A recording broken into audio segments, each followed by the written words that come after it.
You just realized your business needed to hire someone yesterday. How can you find amazing candidates fast? Easy. Just use Indeed. Stop struggling to get your job post seen on other job sites. With Indeed sponsored jobs, your post jumps to the top of the page for your relevant candidates, so you can reach the people you want faster. According to Indeed data, sponsored jobs posted directly on Indeed have 45% more applications than non-sponsored jobs. Don't wait any longer. Speed up your hiring right now with Indeed. And listeners of this show will get a $75 sponsored job credit to get your jobs more visibility at Indeed.com/kidsandfamily. Just go to Indeed.com/kidsandfamily right now and support our show by saying you heard about Indeed on this podcast. Terms and conditions apply. Hiring? Indeed is all you need. Hi, I'm Zach Waters, and welcome to another episode of WTF-STOP Photo Talk, where I chat to photographers about their life and connection to the world through photography.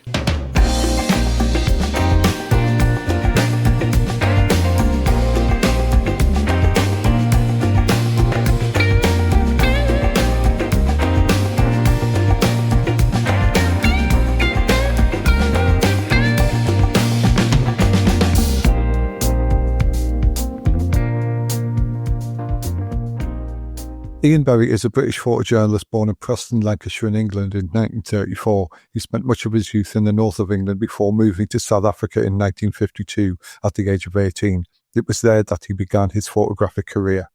In South Africa, Berry initially worked as an assistant to the German photographer Roger Madden. He soon established himself as a freelance photographer, contributing to various South African publications. His early work documented the everyday realities of life under apartheid, a subject that would come to define much of his career. One of Berry's most significant early assignments came in 1960, when he photographed the Sharpeville massacre, during which South African police opened fire on a crowd of black protesters, killing 69 people. Berry was the only photographer present, and his images were later used as evidence in the inquiry into the incident, solidifying his reputation as a serious and courageous photojournalist. Following this, Berry worked for Drum magazine, a prominent South African publication that covered black urban life. His work during this period offered a rare and important documentation of the harsh realities of apartheid. In 1962, Berry returned to Europe and soon joined the Observer magazine and began freelancing for other European publications. His growing body of work and distinct style caught the attention of Henri Cartier-Bresson, one of the founders of Magnum Photos.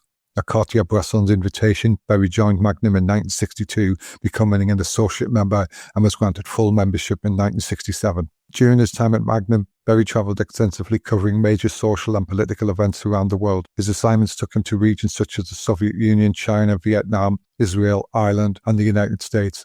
Throughout the 70s and 80s, Berry continued his commitment to a long-term documentary project. His photographs have been widely published in magazines, including Life, Stern, Paris Match, the Sunday Times Magazine, and the National Geographic. He has published several books, including The English, 1978, which offers an intimate look at life in Britain, and Living Apart in 1996, a powerful visual record of apartheid years in South Africa. In 2023, Ghost published his long-term documentary based around water. His photographs have been exhibited internationally and are held in prestigious collections such as the Victoria and Albert Museum and the Bibliothèque Nationale in Paris. Ian still continues to be involved with Magnum Photos and remains respected as one of the most foremost documentary photographers of his generation. I've known Ian since the 1990s. I've worked with him as his assistant. I've travelled the world with Ian. I've spent a lot of time watching and listening to Ian. I've always admired his strength, his character, the way he works, watching how he takes photographs and how he interacts with his subjects and his surroundings. I wanted to ask him, of all the pictures he's taken in his lifetime, I just wanted to find out which pictures meant something to him. But asking him to pick 8 pictures isn't easy. What I did ask him, I think he sent me 30. So it wasn't easy breaking it down and saying to him, give us 8, please give me 8 pictures. So this interview, there is a visual side to this interview on YouTube. There is an additional video with the pictures in the background, so you can listen to our discussion and look at the pictures at the same time. This I've put on the podcast as a historical reference to our conversation because it's a fascinating journey, Ian's. We covered a lot of things in our chat. Obviously, his lifetime as a photographer, some of which I've just outlined in the introduction. We looked at and discussed the pictures he chose, and we discussed his life's journey as a photographer Through the pictures and in some sort of chronological order of events, we went into some detail about the Sharpeville shooting massacre. I kind of figured nothing going to happen here. So I walked right back round the police station to the Humphrey, who was sitting in the car, and said, I think we might as well go. There's not much going to happen. When suddenly, we were just parked on the edge of the field next to the police station.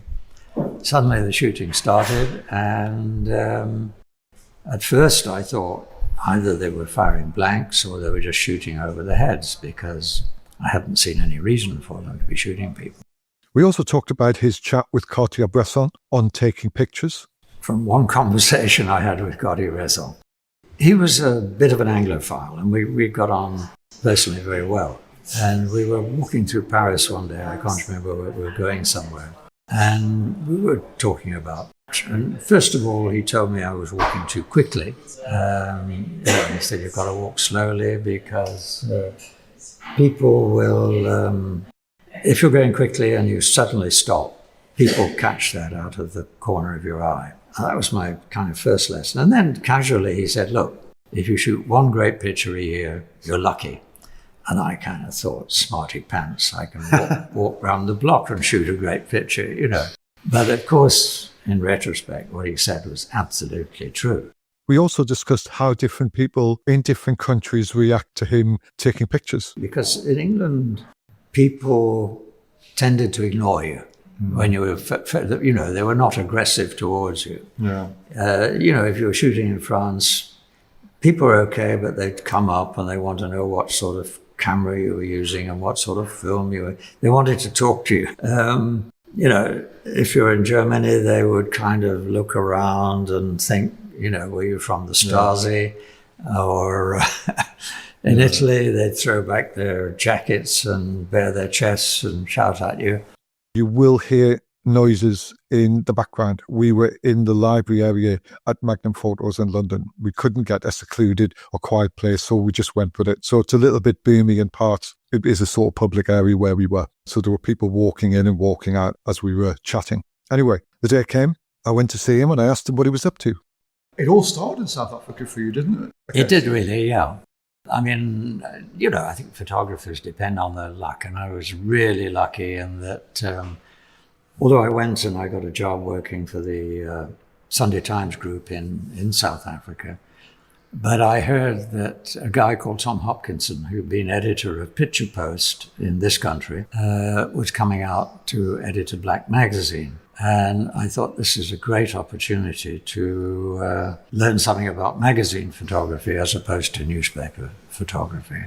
Of course, the flip side of that was that when he was at Picture Post, he had, he'd worked with people like Cartier-Bresson and Arcribu and Stas and so forth.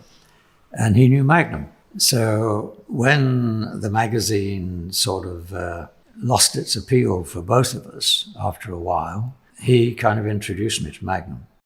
And although I moved to Paris and I didn't actually go there to work for Magnum, I went to work for a new agency which had been started by the ex-bureau chief of Magnum, who'd left to start his own crowd, and he invited me to come and work there, which I did for a couple of years. But you went initially to South Africa, a goal in mind? Was it just to travel? Was it just to open up? And your chance meeting through the family with this photographer who would sponsor you, Roger Madden? Was that all just come together? Was it just something which happened and you went, this is actually what I want to do? Yeah, I mean, let me be frank. I was, 16 years old or something. I really wanted to travel. I didn't want to, get in sort of family businesses involved in that sort of thing. Well, the possibilities in those days, you could get cheap trips, cheap flights or cheap sailings to Australia, New Zealand, Canada, or South Africa. Yeah. And I kind of thought, well, I still had family in England, and Australia, New Zealand, long way away, really. Canada was a bit near to America. And South Africa, I thought, well, there are going to be lions on Main Street. Let's go and have a look. Two things happened there, I guess. You were learning a craft, but you were also learning a real insight into another culture and how they collided as well. And I think, was the world opening up to you there? Was that where you were going, things are happening here and I want to work them out? You know, it's, as I said earlier, luck plays a great deal in one life. And actually, you had to go to South Africa, you had to get someone to act as guarantor to make sure you weren't going to live off the state for the first year you were there. And the only guy that my family knew was this photographer, Roger Madden, who I didn't know. He had worked as an assistant to Ansel Adams, who, landscape photographer. I was delighted to go and work for him because he was an incredible technician, his printing technique. So I learned the technique from him. And also he was shooting basically as an industrial photographer. Mm.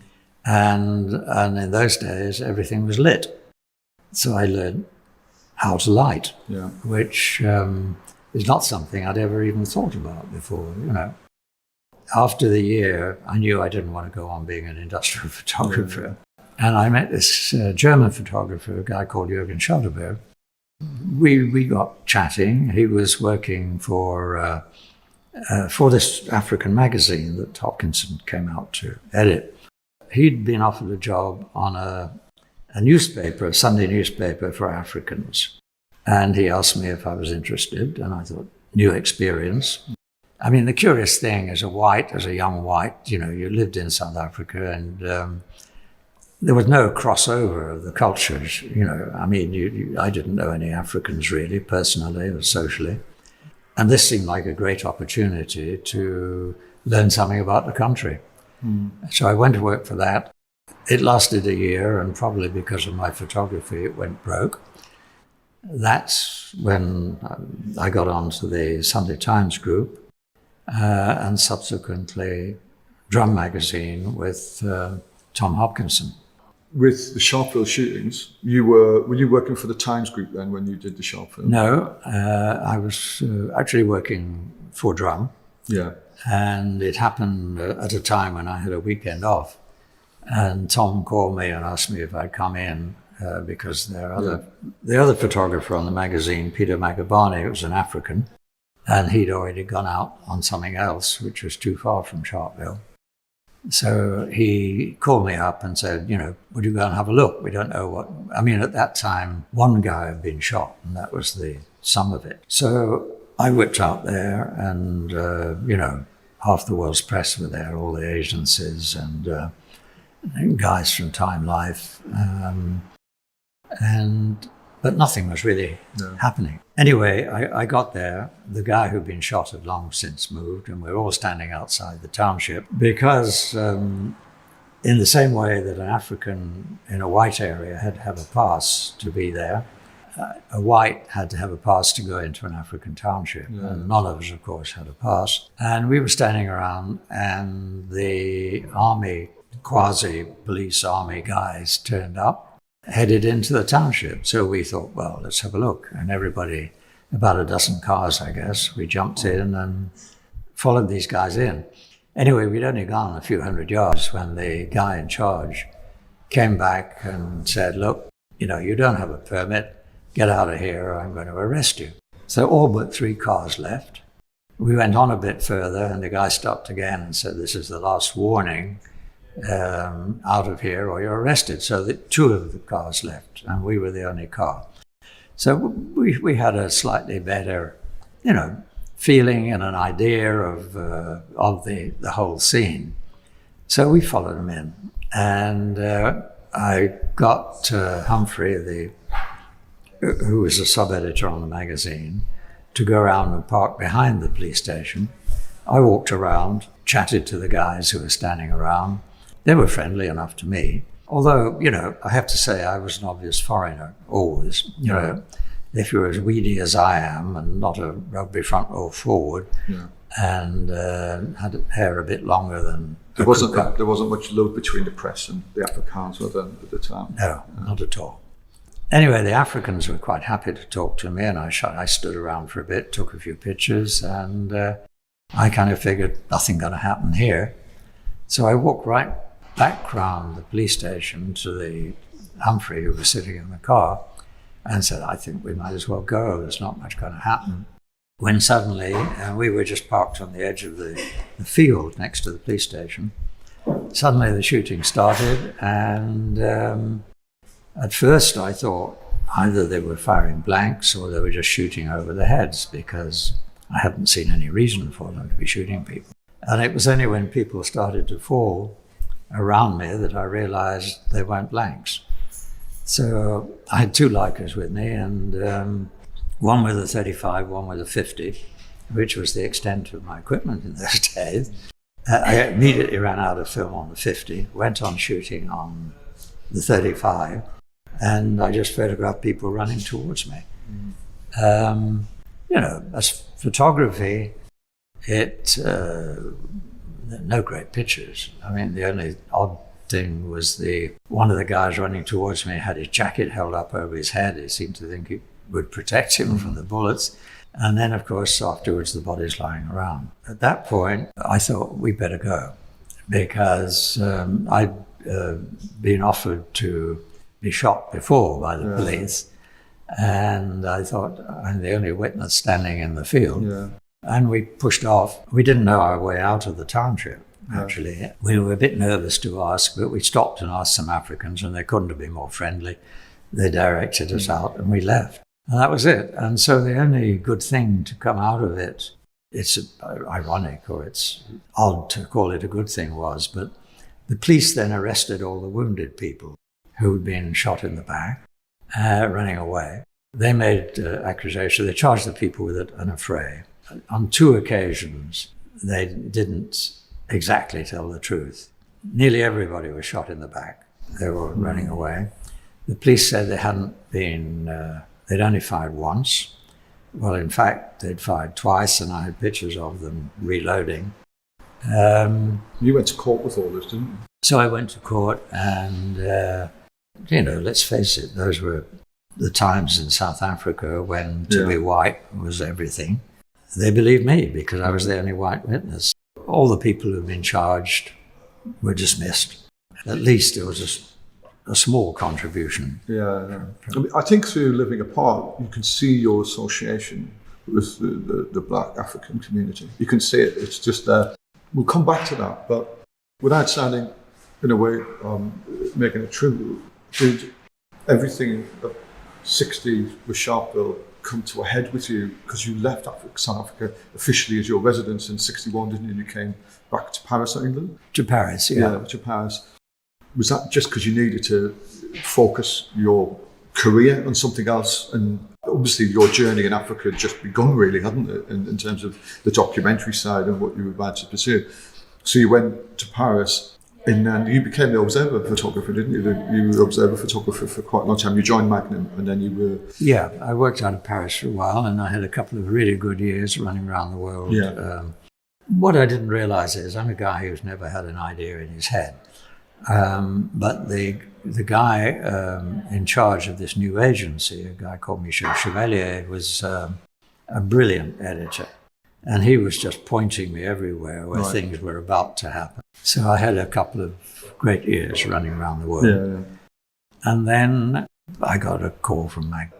So tell me how your association with the Observer came about, which led, I presume, towards your eventual shooting of Whitechapel and the English. Yeah, actually, I decided to come back to England because my wife was pregnant, and I wanted the child to be born in England.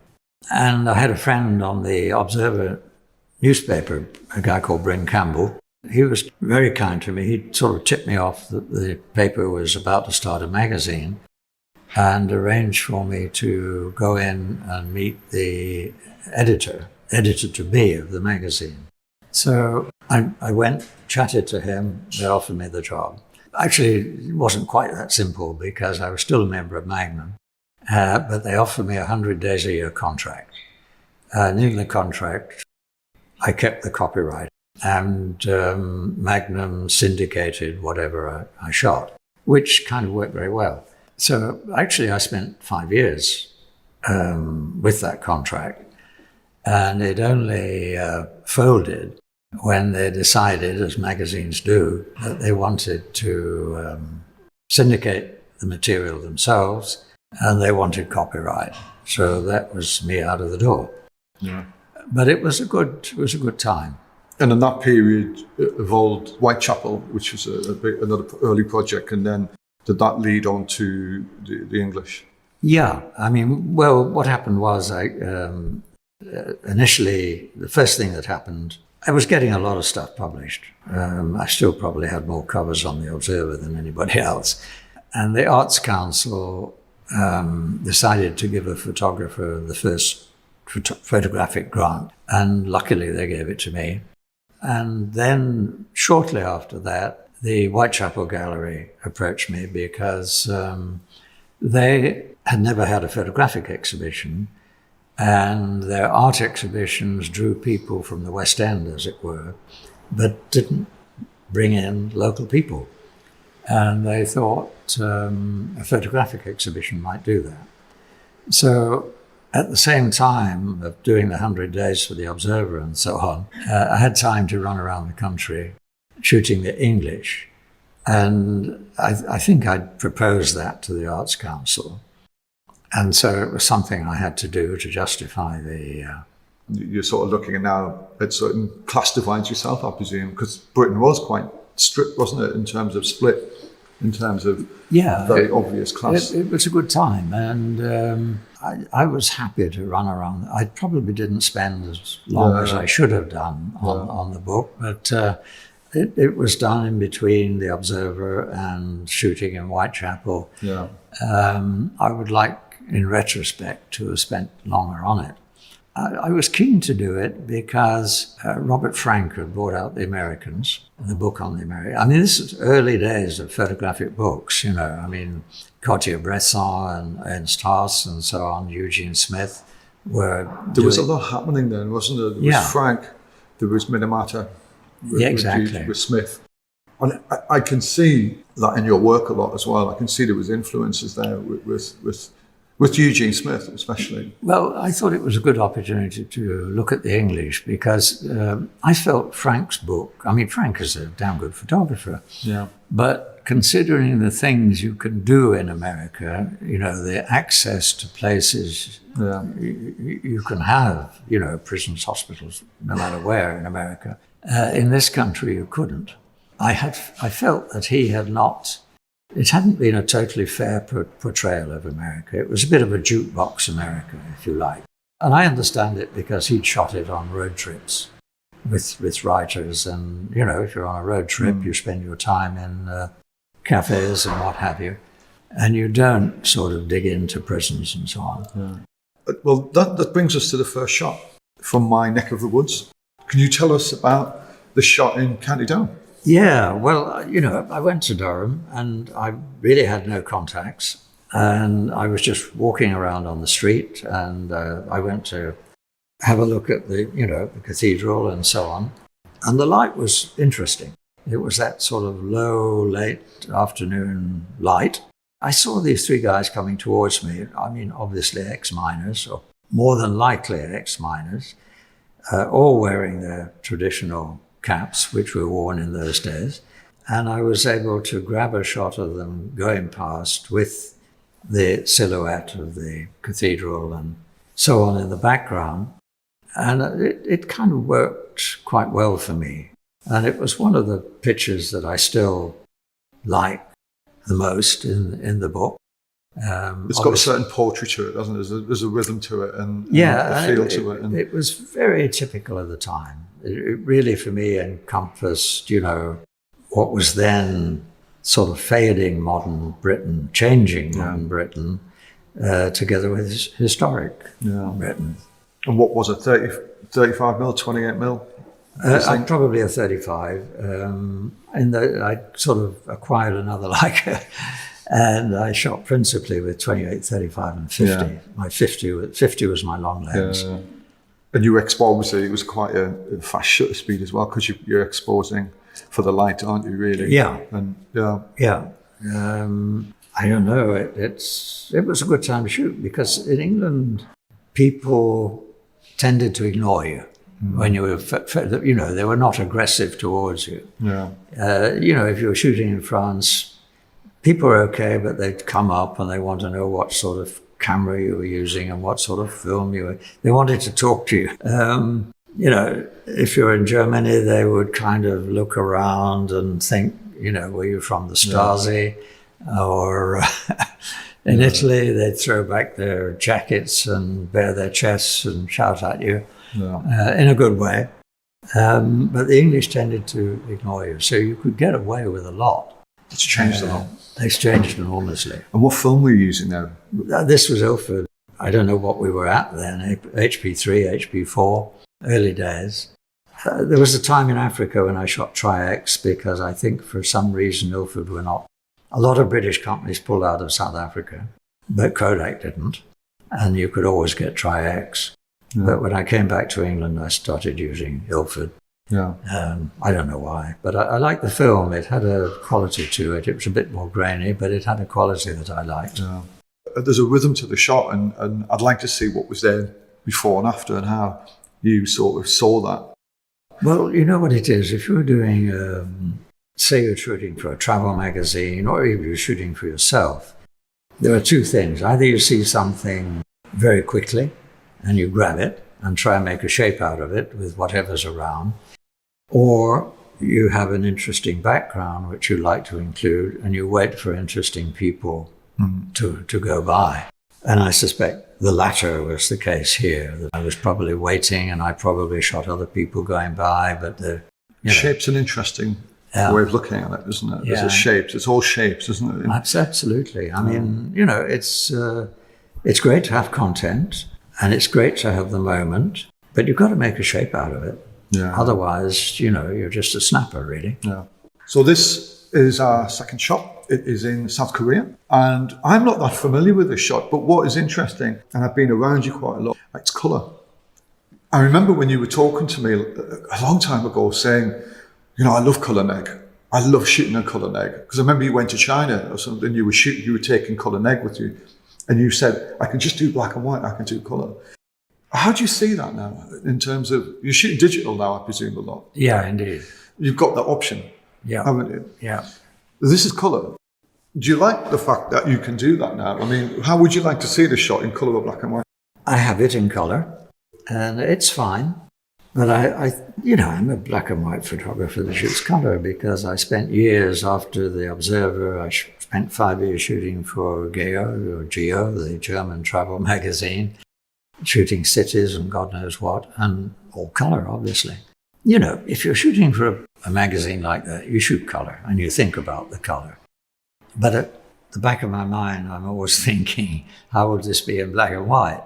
And the great thing, starting with colour neg and then going on to digital, is that you can produce great black and white from the colour. I mean, I've got cameras now that I can shoot black and white in the camera, but I leave it on colour and I shoot colour and I convert it afterwards. I do remember at the time, transparency E6 was quite a nightmare to work with. Colour neg really came to the fore, and it was just like a breath of fresh air that you could play with this colour neg. I didn't have to worry about colour cast, didn't have to worry about getting detail in low lights and getting detail in highlights. Just give it all to you. It was like working with black and white film at the time, and it was a bit of a freedom, wasn't it? Absolutely. I mean, you could leave your bag of magenta filters behind and just shoot. I don't really remember, but you and I went on a trip for an Italian oil company. Was it the Black Sea or the Baltic? I can't remember. We went across it, and all you had to carry was the film. Well, apart from the fact that really we on that trip we couldn't shoot flash, I think, because of the oil. What we were doing, there were about a dozen people from Magnum doing a book on South Korea. It was enjoyable. I'd never been to South Korea before, and at the end there was an exhibition. And actually, this was shot when I went back, as they wanted one guy to talk about the exhibition and give talks and so on. And whilst I was there, I was working on another project on water, and I heard about this mud festival. And so I went along to have a look. And like most festivals, it was okay. There were fun pictures to be shot. But then I heard about this crowd who were doing, what do you call them? Companies do branding. No, not branding. That's not the word. Bonding exercises. Yeah. Oh, right. And this crowd were doing army exercises. And the poor sods were bankers. Right. They look like army recruits. Yeah, they were bankers. And they were absolutely... corporate outing then, wasn't it? Yeah, they'd had it, you know.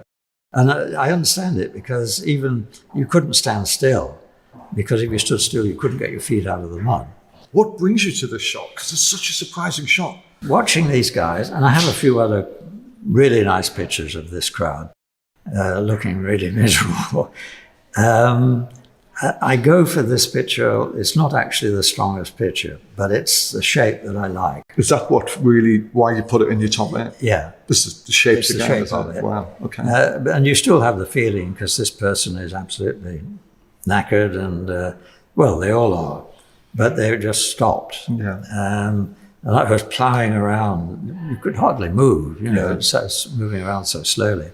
And I just saw this shape, and it was just so much better. It's interesting, when I asked you for your 8 pictures, which you would take with you, I think you give me about 36 pictures in your initial transfer to me. And I was like, I knew he'd do this to me. But it's still in that 30 odd pictures which you give me.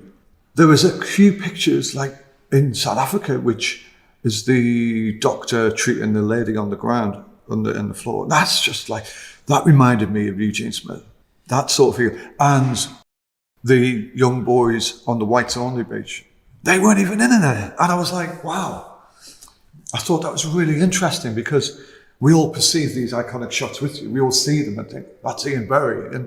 But this is what's beautiful about, I think, that you're giving me this corporate outing in South Korea is one of your top 8. And that's just, it's interesting to find out why. You know, I think it's really interesting for me personally. Well, it all stems from one conversation I had with Cartier-Bresson. He was a bit of an Anglophile, and we got on personally very well. And we were walking through Paris one day. I can't remember where we were going somewhere. And we were talking about, and first of all, he told me I was walking too quickly. He said, you've got to walk slowly, because people will, if you're going quickly and you suddenly stop, people catch that out of the corner of your eye. And that was my kind of first lesson. And then casually he said, look, if you shoot one great picture a year, you're lucky. And I kind of thought, smarty pants, I can walk around the block and shoot a great picture, you know. But of course, in retrospect, what he said was absolutely true. You know, if you look back on your life, and there are very few great pictures that you think yourself are great pictures. I mean, there are lots of stuff, you know, you photograph wars and, you know, you do all that stuff. I can think of Vietnam Inc., Philip Jones Griffiths, and it's really good stuff. But then, you know, there's that one great picture, and there are several great pictures actually, but the one that sticks in your mind. And that's now what I look for. I mean, you know, why would I still be going on taking pictures when the editorial world is dead? I go on doing it for myself. Yeah, it's interesting. You think you know what other people think, but actually, when you get behind a photographer's eye and think about what was relative to him, it's... Well, that's why, you know, that's been at the back of my mind all my life. You know. It's quite interesting, isn't it? Do you think this shot here was that sort of... Because it's at the beginning of Living Apart, isn't it?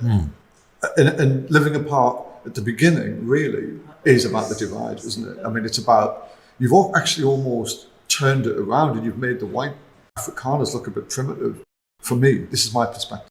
Whereas you've really emphasised with the black community, and you've given them a dignified perspective on all of it. You've really gone aboard with the construction of how you shot it. And for me, I've seen this picture so often in part of you, and I knew it would be in your air. Is this a beginning for you, this shot? Well, early on, drum was an eye-opener for me. Several reasons, but to start with, I was working with African writers, And I started to look at the country through their eyes. We go on a story out of town, and we couldn't even stop and go into a cafe and have a cup of tea together. At night, the writer would have to drop me off in a white hotel, and he'd have to go and try and find somewhere to sleep in the township. So it did give me access to a lot of things, and it also got me sort of thinking how to approach this. At this point, although this is not obvious in this picture, I was trying to photograph how whites and Africans related to it. Not actually just whites and Africans, actually, because Afrikaans-speaking, English-speaking, and the Afrikaners hated the English-speaking. They were still fighting the Boer War in those days. Also, African-Indian. I photographed Africans burning down the Gandhi sort of hospital and so on in Natal.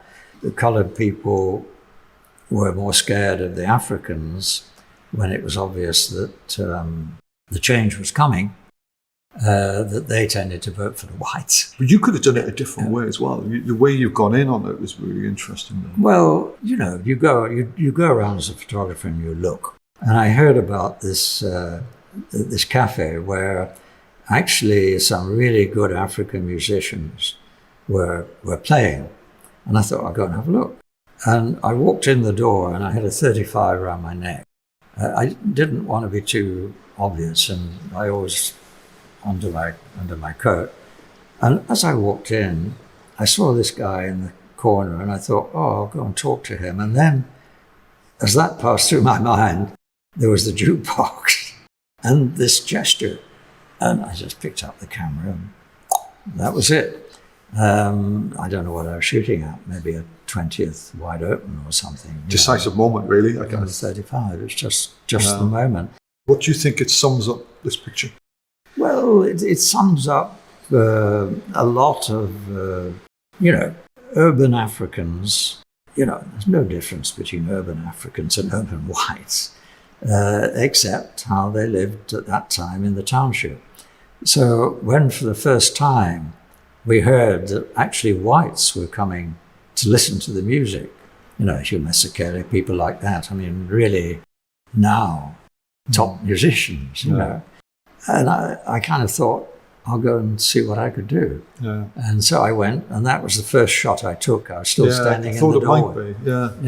I think it was the beginning. For me, I can see it even. It's just that beginning, because I think it sets the tone for the way you perceived the black community, the way you documented it. And it was, I can see it. To be honest, I think it was Fiden who published it, wasn't it?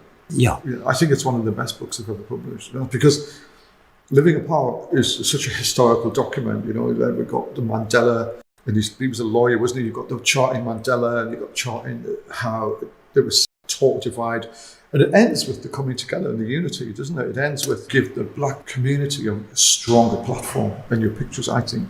Well, it was over quite a period. I went back, 6-8 times to shoot. I went back on one occasion to shoot for German Geographic magazine, to shoot the whole magazine on South Africa. I remember when you were doing that. So, I had a lot of opportunity.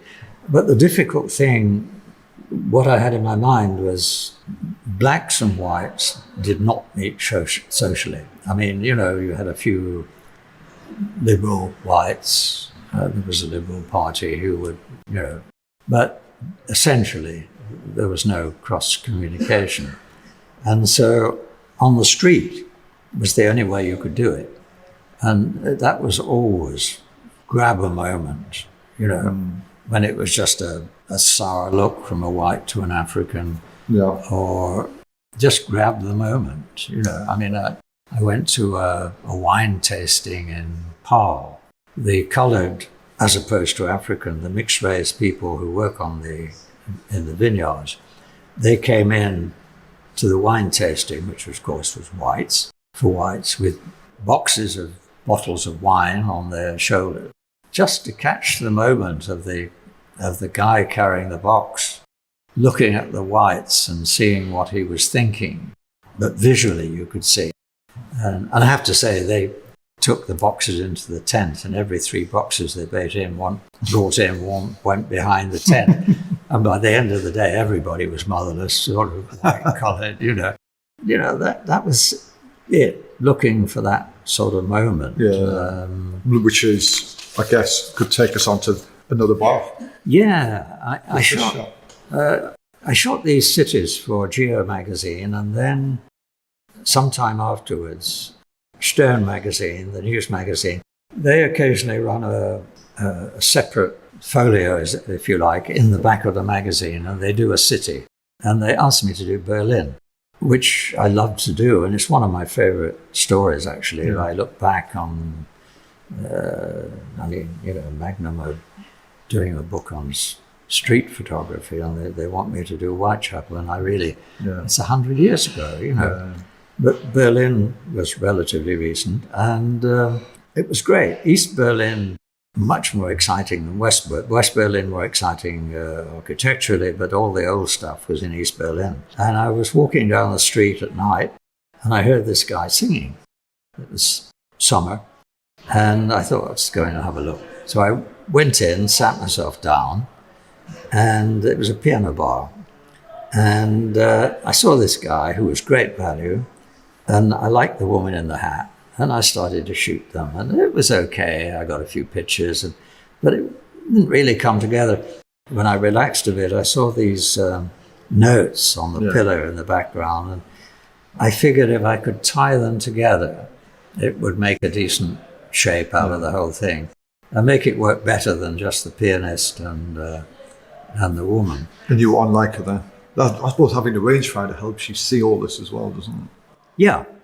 I mean, that's, up until a few years ago, I only used Leicas. I went in and shot the picture. And the fun thing was, it ran in the magazine, of course, and I got an email from America from the guy's brother asking for a print and saying, next time you're in New York, I'm the head chef at this fancy restaurant in New York. Yeah. Come and have a meal on the house. Wow. And I did. Did Terrific. You? Of course you did. Of course you did. Of course. Big print. There you go. Yeah, in exchange. And this is colour as well, isn't it? This colour. Yeah. Somewhere I know well, and somewhere I photographed around the same time as well. I think that's just before I first met you. This is the Dockland, isn't it? I had an assignment from, I think it was Zeit magazine, the German magazine, to go and photograph Canary Wharf and the effect it was having on the people who lived there, which was quite tricky. It was easy to go and photograph the building and the... It actually was, because I did the same thing at the time. And all that. I wasn't getting anything that just kind of got something of the architecture and something of the people. And I saw these kids playing around, and I saw the fence that had been broken down, and they were quite good value. And I was relating it to these houses here, principally, and the building. It was okay, but you persevere, and the kids hadn't seen me.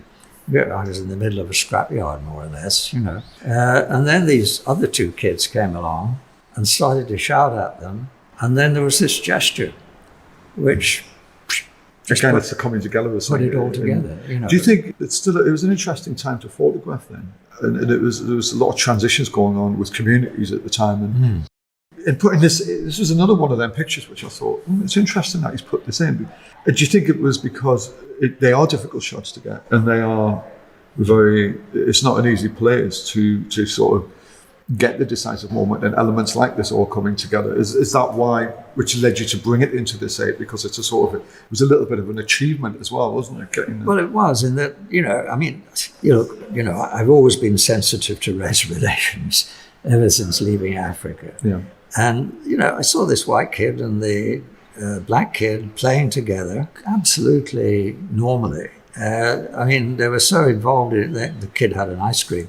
They were so involved in themselves that they weren't seeing me. And then the other kids came and reacted and made the picture. Without that gesture, it still wouldn't have worked. Yeah. But, I don't know, the photographers in Magnum, I could say, get a lot of exposure, or did get a lot of exposure, people like Kudelka, Leonard Freed, were the hardest working guys. They just shot and shot and shot and shot. And although I'm naturally lazy, when I'm shooting, I'm not. I've actually watched you work a few times, and I remember when we were stuck on that gas rig in the middle of the Black Sea. Do you remember that? For Sapien, when we spent a couple of days living in that big gas rig on the sea. Do you remember? And I remember watching you work then properly, because I could step back, because I couldn't really do much just because of safety. So I had to sit and observe you rather than be at your side helping you. And this was, like the corporate stuff. It was really interesting to watch. What I did learn from you, actually, it was a real turning point for me. It was about 97 or something, and that you never set anything up. I never witnessed you set anything up, ever. Even in corporate environments. You sort of went, okay, hi, I'm here, and then just do what you do, and I'll do it. And you did that with these guys, from the Polish kitchen guys to the Malaysian workers on the platforms, pulling in the huge chains and the ropes, and you didn't really set anything up. You left it all per chance, and you saying that you're lazy, but I didn't see anybody who, when you're on the money or you're on the when you're shooting, I don't think you are that lazy. I think you work mega hard to actually make yourself really anonymous. Well, I think reality. Am I right? Am I? Yeah, no. Reality is always better than anything you can set up. Editorially, I never set up. I mean, that's for me. I mean, I'm always amazed that photographers would go and put people against a white wall and go bang, and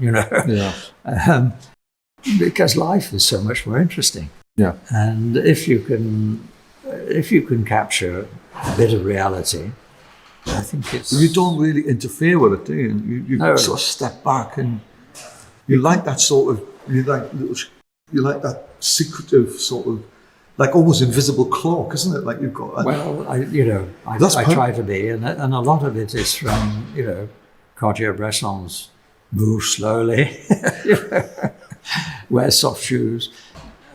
It probably means that you spend longer on a particular project. Yeah.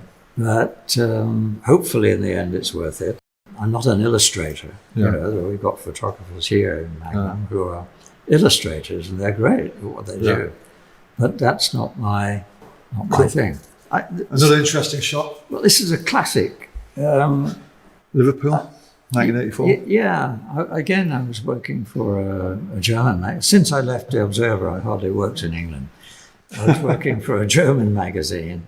I was just photographing Liverpool. They wanted a view of Liverpool. I walked past the cathedral, and obviously that was kind of interesting. I walked by in the morning, and I couldn't. It's just an object, and I couldn't get anyone interesting anywhere nearby. And I walked by a couple of times in the morning, just walking around the town. You spotted the picture first, and I saw that first, and I came back to have another look, and bugger me, there was that guy standing in exactly the right place, with the shape there. Yeah.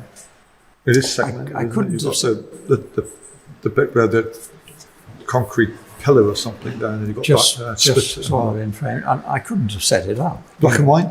I think I was shooting black and white then. 84. Yeah, it was for a black. What was the magazine? It was a German magazine, and they wanted it in black and white. Yeah. So I shot black and white because that was. It's another interesting addition for me. And what's nice is that a lot of younger photographers may associate you more with African and the African work. For me, I think it really landed you in another way, and I think it's a book which a lot of people look at, and especially younger students, because it's actually not.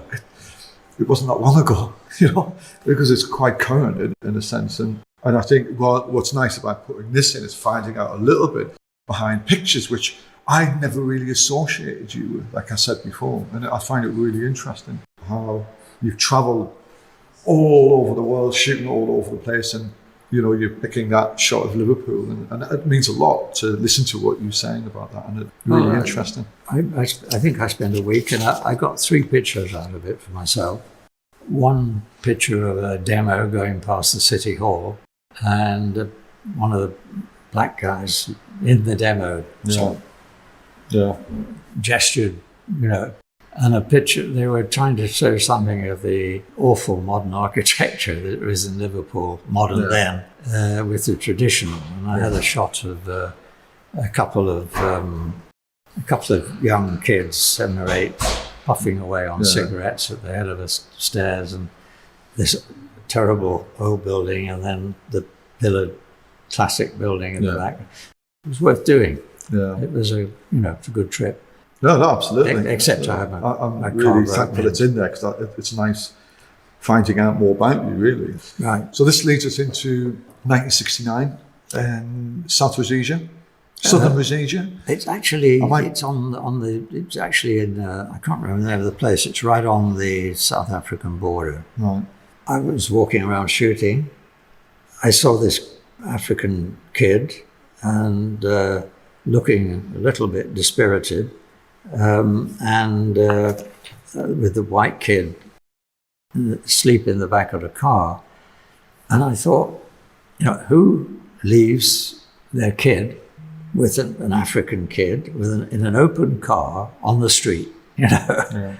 It was difficult to make it work, and I had to. I think it was cropped there or something. Yeah. I had to make it work half as a shape with it.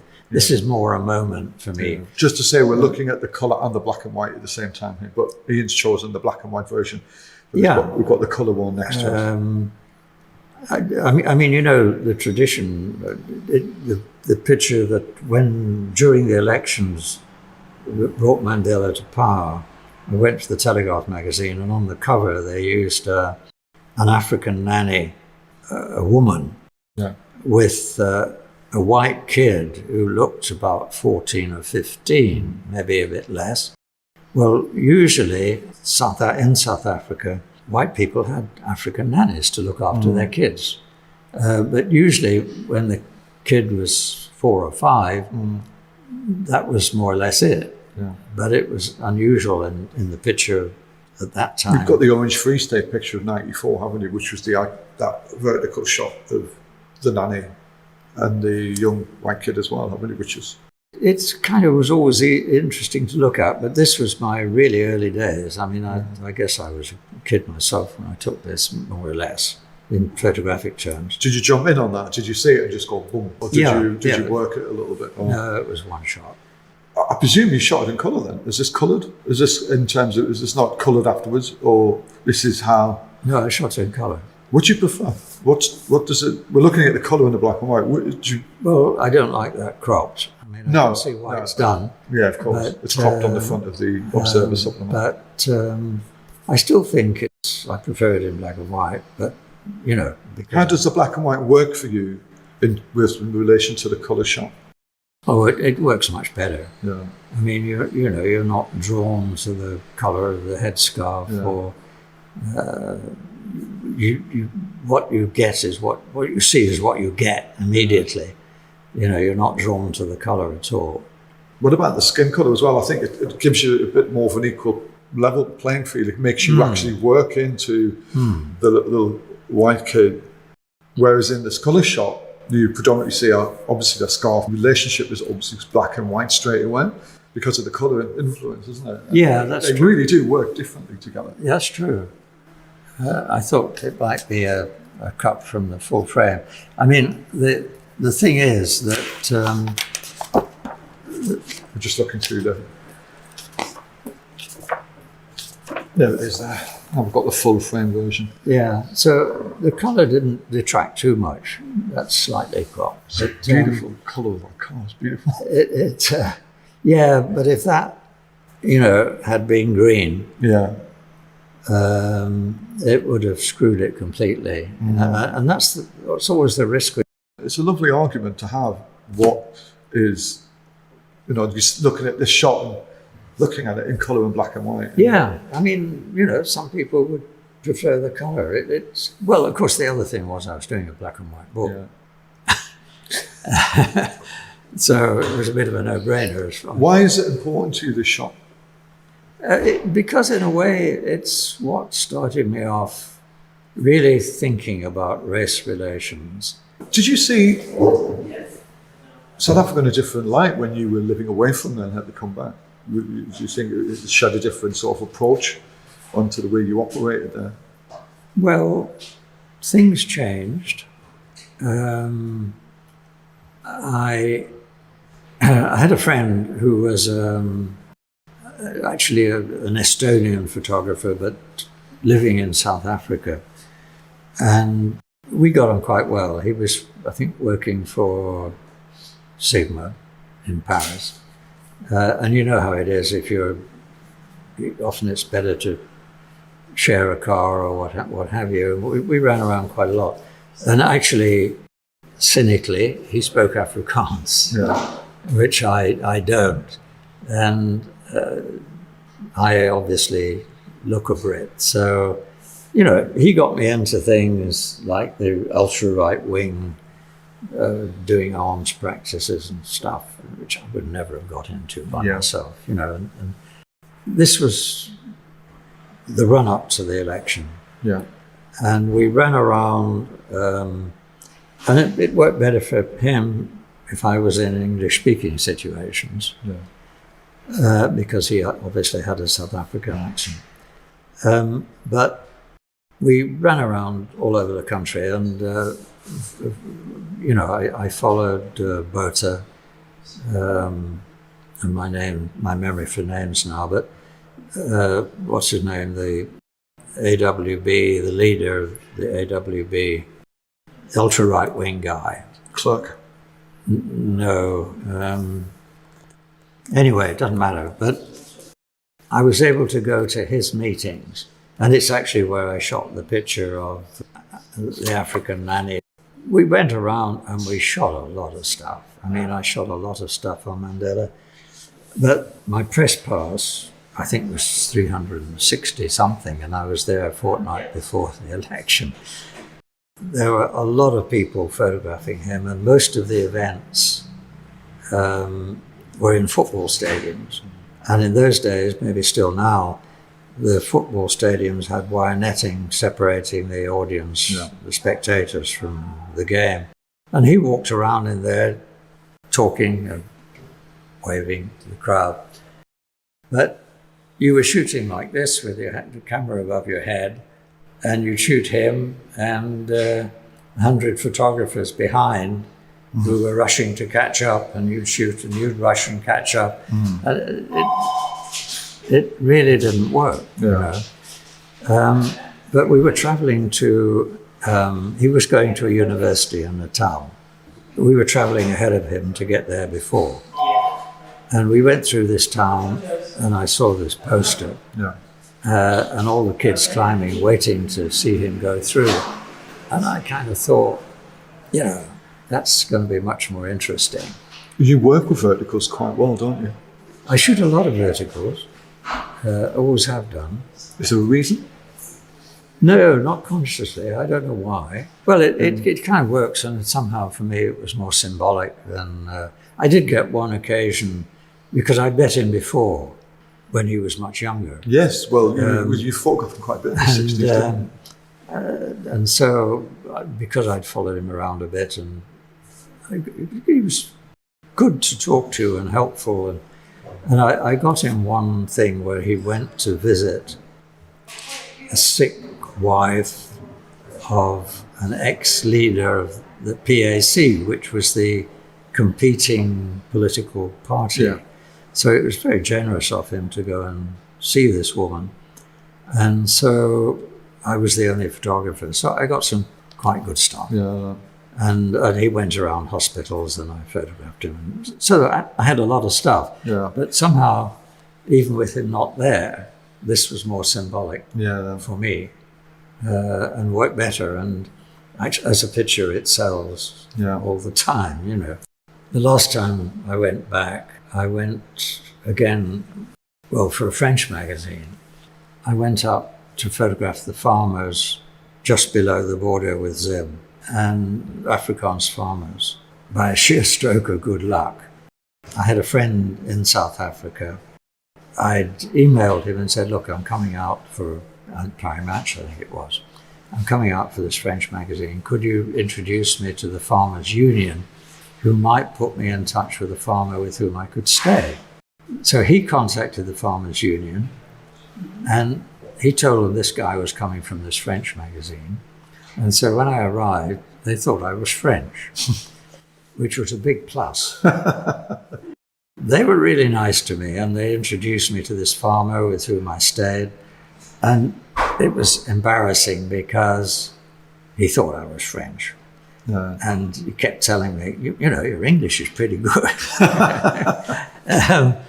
And it was tricky. And he also knew a French guy who he kept meaning to bring to introduce to me. Yeah. The guy will recognize my schoolboy French in about 2 seconds flat, you know. But anyway, they were really nice to me. And the thing was that the farmers were being treated really badly. Yeah. I mean, I went to one farm where the elderly woman, who was in her 80s, the farmer, her grandfather was buried on the farm, and they were just chucking her off, just dispossessing her. Yeah. And staying with this guy, it was extraordinary because the whole house was surrounded by razor wire. At night, he'd go out at dusk and fire off a few shots into the air to let any potential thieves know that he was Where armed. was this exactly? This is quite recently. Well, no, it's not recently. It's about 5 years ago. The funny thing is, it's just coming up again. Yeah. To get into his house, every window, of course, had iron things over. The front door had an iron thing over it. You went through one iron thing. You came to a door. You went through the door. You came to another iron thing. You went into your bedroom, and your bedroom had an iron thing across the door. They had radio communication, not with the police, but with the other farmers. So if one of them was being attacked, the other farmers would come to help, not the police. Yeah, so it's changing. Do you have any plans to go back? Or? Well, no, because it was going to be the one country in Africa that would really shine out. And because of our relations with it, when I shot this story on the farm, what was happening to the farmers, German magazines, French magazines used it. Nobody in this country would touch it. Now that things are, getting worse, on that last trip, walking around Hillbrow, which when I lived in Hillbrow when I was there. Now I had to hire a guy with a gun to walk behind me whilst I was shooting. Wow. Only twice in my life have I had to do that. Once in Naples when I was doing a story on the Camorra, and this guy stopped me being mugged twice in a morning. Yeah. It's kind of sad. Yeah. Understandable. I think the present guy is probably a good guy, but the guy before, it didn't work that well. Yeah. That's your 8 photographs. Thank you so much for that wonderful insight. And I'm sure you've got a lot of people really fascinated with your insight into your work. In terms of your book, which you take, Minimata, is a really interesting book. Obviously, I think there's massive influence with Smith in who you are, I think, in the way he approached his documentary work. What was it about that book which you would take with you? What did it? I think the thing about Smith was that, in the early days when you looked at photographic books, you looked at Cartier-Bresson, you looked at Frank, you looked at, what's the guy who did New York and Tokyo and Klein, William Klein, and Smith. He was the one guy who seemed to do stories that really mattered, was also a damn good photographer. Yeah. And I thought that Minimata, there are other photographic books which I love, and, China in Transition by Cartier-Bresson and so on, and Salgado, Exodus, terrific books. But that, for me, is the epitome of photojournalism. It was at risk to himself. He got so badly beaten up that it contributed later to his death. Yeah. And he kept going back and working on that story. And, you know, there are definitive pictures there. So not only is it a great story and a worthwhile story, it's what, for me, photojournalism is all about. It's like a multi-platform thing with a matter, isn't it? It's not, well, same multi-platform, but it's a picture story. But it would lend itself now into a lot more, wouldn't it? It would lend itself now into the testimonies from the people and on different, you know, with time-based media, with video and stuff like that. And it was something, I think, you know, somebody ahead of his time a little bit, you know, in terms of telling a story. And people are doing it now and telling a story, but on a multi-platform level. I hope that makes sense. You know, I think what he was doing, and like Vietnam Inc. as well. You know, it was almost like they were almost like blogs and stories 30 years ahead of everybody. And Vietnam Inc. was incredible. And actually, I feel a little bit like that with your book as well. I think you followed that a little bit, and you've given that story, and you've given a different visual pattern in it. But it's almost like a blog in a sense. It's a long-term study covering all the different aspects of it. And I thought Vietnam Inc. was very good like that, and Minimalta too. You know, I hope that makes sense saying that. Yeah, no, you know, Philip's book, I think, is a definitive war photography book. Yeah, no question of it. So ahead of its time, wasn't it? You know, he just went on shooting, and you know, it was great. Yeah. You know, I mean, I've been working on another project for more than 10 years now, but which has got more expensive to do because it's worldwide, and it's now really expensive to travel. Yeah. I don't know quite why I'm doing it, because at the end of the day, it might be a book, but nobody's that interested in the subject, or not that interested anyway in the subject. You can't get any editorial people to back. The only backing I get these days is from odd NGOs to go and shoot on it. Yeah. Because of the market. Yeah. I mean, young photographers have to pick on a big project and work on it forever. Yeah. And try and make a living doing other stuff on the side, you know, whatever it is, because they're not going to get the backing from a magazine. You know, you look at the Sunday Times magazine these days, you know, you think about what it was when Don was working there, and all the colour supplements are the same. They'll run things that are for free.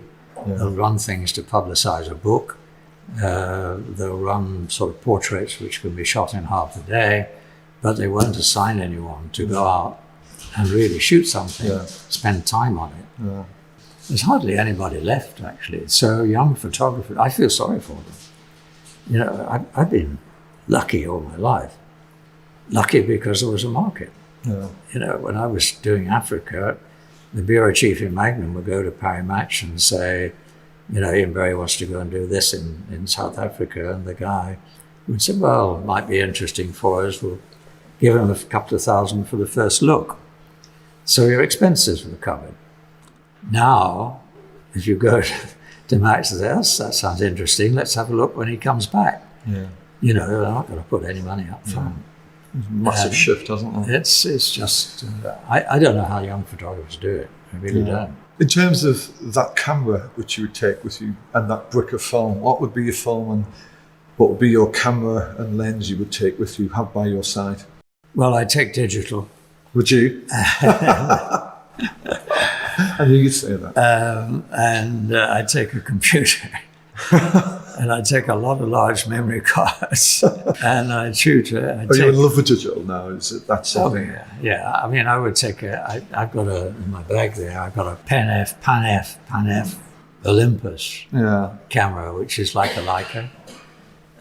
Which one? Which is the Olympus? Well, you've got an Olympus, did you say? Yeah. Which one? It's called a Pan F. Oh, yeah, I love the Olympus. Yeah. It's a great little camera, and it's quiet. You could shoot. I mean, I personally don't shoot above about 1600. But when you think what I could shoot at on HP5, you know, 800 was pushing the boat out. You know, you knew you'd have. It's noiseless, is it? You'd have grain like ping pong ball. Whereas, you know, digital, I know there are other cameras that can shoot higher, but the combination of being small, quiet, having the viewfinder where the Leica is, Access. you know, it's just it's second nature. It's like picking up a Leica. And there's not that, you know, you're not running down to Metro now with 14, 15, 1600 rolls of film. Exactly. And losing a mortgage on it, you know. And as it's, you know, I think young kids now have never really experienced that whole film process, you know, and there's so much they've missed out on. But in the same way, I absolutely am with you with digital. I love it. I love that. And I'm pleased I've experienced film. I've shot a book myself on film. And I love it, and it's beautiful, and you can't beat a silver print picture on the wall. But at the same time, digital offers you something much more.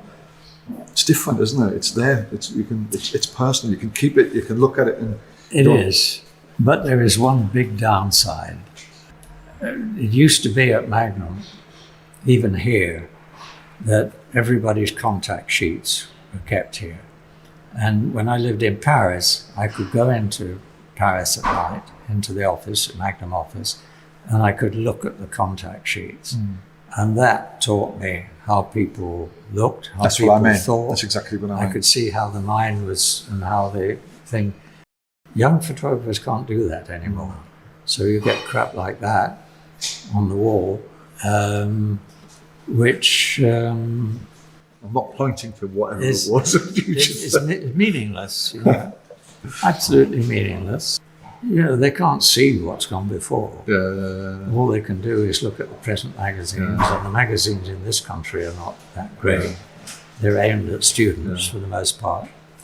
And they're, you know, the colour magazines rarely do serious stories. I mean, I think this year I've done 2 stories for English magazines, one for the Observer and one for the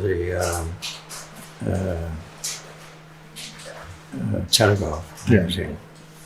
And that's it in this country, you know. There's something you said to me many years ago, and I was always stuck in my head, and I've used it. And then you said you can never delete an egg. Yeah. Well, that was something, and I'm listening to you saying, "Oh, I was expecting you to say the Leica M6 with the nice 400 T-Max or something," and then you go, "No, I'll take me Olympus pen." That's something I would never ever imagine you would come out with. It's fantastic. I've learned a lot, actually. Absolutely. You know, it's a great little camera. What's next? Why have you still got this relentless pursuit of taking pictures? It's never left you. What's going on? What's happening? Where are you going next? What's the next big project? Water or? This, right now, I was supposed to be in Vietnam. It was scrubbed at the last minute. And that's what happens a lot these days. You don't know until you're on the aeroplane. I'm doing exhibitions because I sell quite a lot of prints now. It enables me to fund my other project, to go and shoot for myself. I'm doing a couple of other projects, and one which I don't want to talk about, but the other one is I'm just shooting in China. I've done the length of the Yangtze, but China's great because it has such variety. I've also had another job scrubbed at the end of last year, which was on, and they'd invited myself and an American photographer, and it was a new city. And they're doing a lot of interesting things now. Who's inspiring you now? Who's out there now who's inspiring you? Well, we've got one guy, a Norwegian guy, who's Jonas Bendiksen, who works a lot for Geographic, but he also works a lot for himself. And he's exactly in that Magnum tradition, and there aren't many in the Magnum tradition. And he's making a living, he's doing great stuff, he's shooting great stories. And then on the other hand, you've got people like Alex Webb, who is a terrific colour photographer. He's absolutely brilliant. So finally, just regarding your English journey, and do you think that's something you regretted never going back to, in a sense, in terms of you looked at it in the 70s. Is there any chance that you look at the English again? Well, there are some good guys shooting. I mean, Patrick Ward just done a great thing on London. Bryn Campbell is doing stuff. And, of course, Homer Sykes is always beavering away. And it's good to see John Warmer's old stuff, which he's bringing out again. No, there's a lot of stuff around.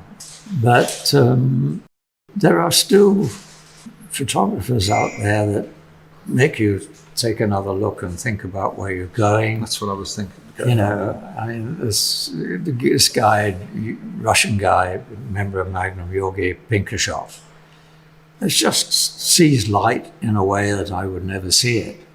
And I love looking at his stuff. I couldn't do it, it wouldn't be what I would do, but it inspires you to go out and keep shooting. No, there are some good.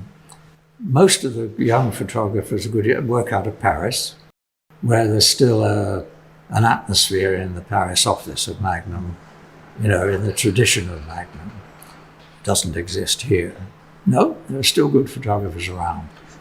Finally, just really, light is what you're after, isn't it? Is it light which you see? Does that have and add the perspective onto things when you're in an environment? The light, is that where it all meets? Well, I kind of use the light. I don't use it the way that Pinkashov does, or in the way that Alex Webb does. I mean, it's just amazing. Well, I think you go back to the County Durham stuff at your first picture. I think you have, in a way. I still like to be there when it happens, and to get the meaningful moment and to make a shape out of it. Yeah. And that's kind of it's never going to make me a millionaire, but I've had an enjoyable life. I've been lucky. Yeah.